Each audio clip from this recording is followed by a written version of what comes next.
வணக்கம். கலைசெல்வி சாமுவேல், வழக்கறிஞர். நிறைய ஆண்கள் பண்ணக்கூடிய ஒரு மோசமான விஷயம் என்ன தெரியுமா? அம்மாவை 4 வார்த்தை புகழ்ந்து பேச வேண்டும் என்பதற்காக மனைவியை 4 வார்த்தை இகழ்ந்து பேசுவது. இது மிக மோசமான ஒரு விஷயம்.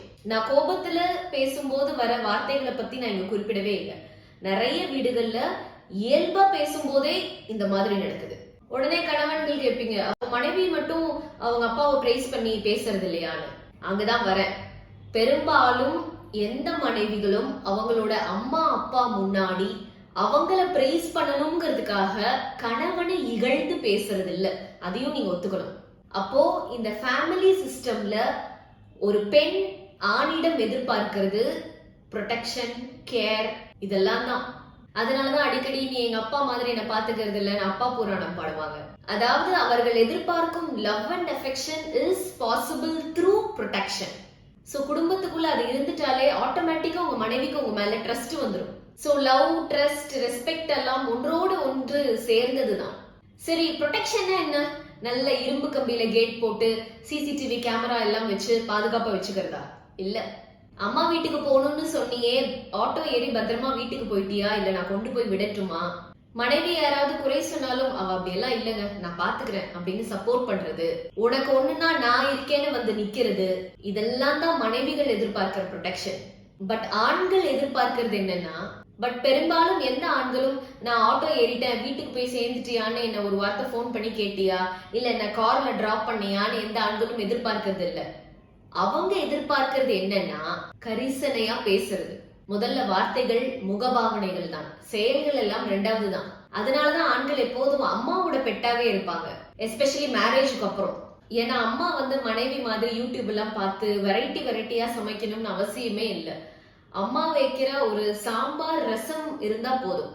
அங்க மேட்ரே தி வே ஷி பிரசன்ஸ். மகன் மீது எவ்வளவு கோபம் இருந்தாலும் மகன் வீட்டுக்குள்ள வந்த உடனே உட்காருப்பா, தண்ணி குடி, சாப்பிட்டியா அப்படின்னு சொல்லிட்டு தான் மத்த வேலையை பார்ப்பாங்க. ஒண்ணுமே சாப்பிட இல்லைனாலும் பரவாயில்ல, இரு உட்காரு செஞ்சு தரேன்னு சொல்லுவாங்க. அதே மாதிரி மகன் மீது எவ்வளவு கோபம், மனஸ்தாபம் இருந்தாலும் போனை எடுத்த உடனே என்னப்பா எப்படி இருக்க, நல்லா இருக்கியா, சாப்பிட்டியான்னு கரிசனையோடு கேட்பாங்க. ஆனா நிறைய வீடுகள்ல மனைவி ஆசையா 1000 டிஷ்ஷஸ் செஞ்சு வச்சிருந்தாலும் கணவன் ஒரு அரை மணி நேரம் வீட்டுக்கு வர லேட் ஆயிடுச்சுன்னா கதவை திறந்த உடனே வாசல்லையே வச்சு கேட்பாங்க, ஏன் லேட்டு, உனக்காக நான் இவ்வளவு விதவிதமா செஞ்சு வச்சிருந்தனே, எல்லாம் ஆறி போச்சுன்னு சொல்லுவாங்க. இப்படி சொல்றதெல்லாம் சரியா தவறான்ற டிபேட்டுக்குள்ளேயே நான் போகல. நான் சொல்ல வர விஷயம் என்னன்னா, ஒரு ஆணும் பெண்ணும் திருமண உறவுக்குள் நுழைவதற்கான நோக்கம் செக்சுவாலிட்டி, ஃபெர்டிலிட்டி, குடும்பத்தை விரிவுபடுத்துவதாக இருந்தாலும் இனிஷியல் பீரியட் ஆஃப் மேரேஜ்ல அது மட்டும் உங்கள் உறவை மேம்படுத்த உதவி செய்யாது. அதையும் தாண்டி திஸ் இஸ் மை ஹோம்ன்ற ஒரு உணர்வை தக்க வைத்துக் கொள்வதற்காகத்தான் அவங்க பேரண்ட்ஸ் கிட்ட, அதாவது ஆணாகட்டும் பெண்ணாகட்டும், அவங்க பேரண்ட்ஸ் கிட்ட, பேரண்ட்ஸ் வீட்டுல கிடைத்த எல்லா விஷயங்களும் இங்கேயும் கிடைக்கணும்னு எதிர்பார்க்கிறது. சோ 25 வயது வரை வீடுனா இப்படிதான்ற அமைப்புல வளர்ந்தவங்க திருமணத்துக்கு பிறகு நீ இதுவரை இருந்த மாதிரியான வீடு இது இல்ல, இது கொஞ்சம் வேற மாதிரி, இங்க நிறைய மாற்றங்கள் இருக்கும்னு புரிஞ்சுக்கிட்டு அதை ஏற்றுக்கொள்ள கொஞ்சம் சிரமமா தான் இருக்கும். சோ இங்க என்ன ஆகுதுன்னா, அந்த ஆணும் பெண்ணும் அவங்களுக்கு ஏற்றாற் போல கம்ஃபர்ட் ஜோனுக்கு கொண்டு வர முயற்சி செய்யறாங்க.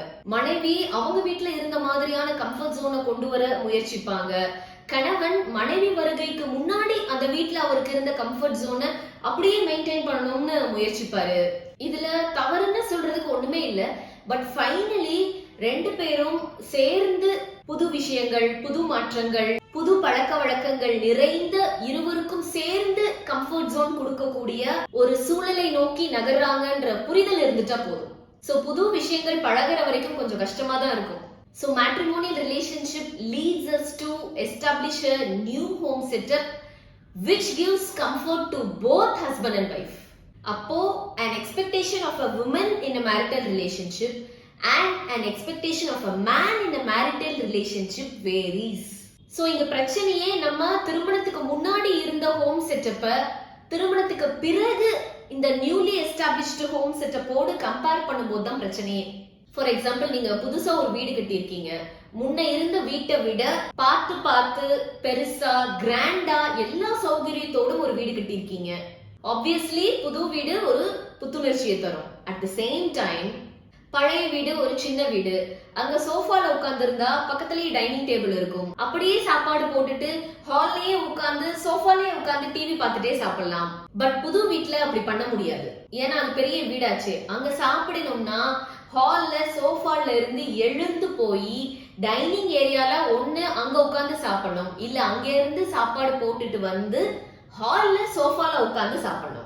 அதை விட்டுட்டு இல்ல இல்ல எனக்கு லிவிங் ரூமும் டைனிங் ஏரியாவும் பக்கத்துல இருக்கிறது தான் சௌகரியமா இருக்கு, சோ நம்ம புது வீட்டை விட்டுட்டு பழைய வீட்லயே போய் உட்காந்துக்கலாம் அப்படின்னு யாராவது சொன்னதுண்டா? பட் இன்னைக்கு விவாகரத்துன்ற பேர்ல நிறைய கப்பிள்ஸ் அதை தான் பண்றாங்க. நான் இங்க புது வீடு பழைய வீடுன்னு சொன்னது ஜஸ்ட் ஒரு உதாரணத்துக்கு தான்.